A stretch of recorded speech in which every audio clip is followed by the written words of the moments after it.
Bonjour à tous et bienvenue dans cette vidéo.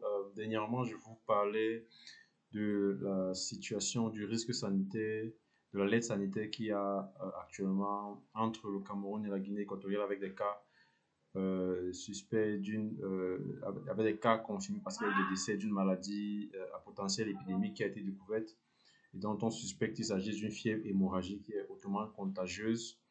Il y a donc eu des mesures prises par les pays voisins, c'est-à-dire le Cameroun et le Gabon. Et là, je vous montre cette note qui a été publiée ministère, par le ministère de la Santé du Cameroun et qui mentionne justement, qui présente déjà la lettre et qui donne des recommandations aux populations, des mesures de, de protection et des mesures également qui vont être prises notamment, par le ministère de la Santé, notamment la conduite des investigations dans les zones à risque avec la collaboration des partenaires de la Guinée équatoriale, le renforcement de la surveillance épidémiologique qui va être mené dans le pays pour être capable de retrouver les nouveaux cas de maladie. Il y aura également le contact aussi la densification des activités de sensibilisation et de mobilisation communautaire parce qu'il faudrait absolument que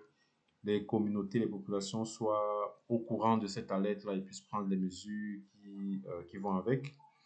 Et il y a également de très belles recommandations, voilà, de très beaux conseils qui sont donnés par le ministère de la Santé du Cameroun, notamment ce conseil-là qu'il ne faudrait pas penser qu'il s'agisse de la sorcellerie, parce qu'en Afrique, généralement, lorsqu'il y a une maladie dont on ignore la cause, dont on ignore même le nom, on pense beaucoup qu'il s'agisse de sorcellerie, dont le ministère rappelle ici qu'il ne s'agit pas de ça et que c'est une maladie qu'il faut prendre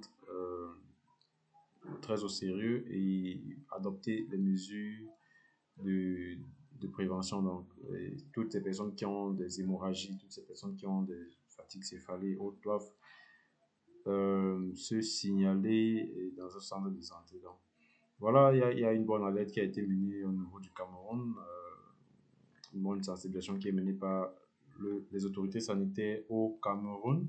Également, il y a aussi des mesures qui ont été prises au Gabon parce que le Gabon également est frontalier avec ces deux pays-là. Et voici dans le site du ministère de la Santé et des Affaires sociales gabonais, on parle également de cette maladie et des mesures de surveillance épidémiologique qui vont être prises par, ces, par ce pays-là. Donc, également, ça a été publié également, cela 2 jours, le 10 février, comme c'était le cas pour le ministère de la Santé au Cameroun.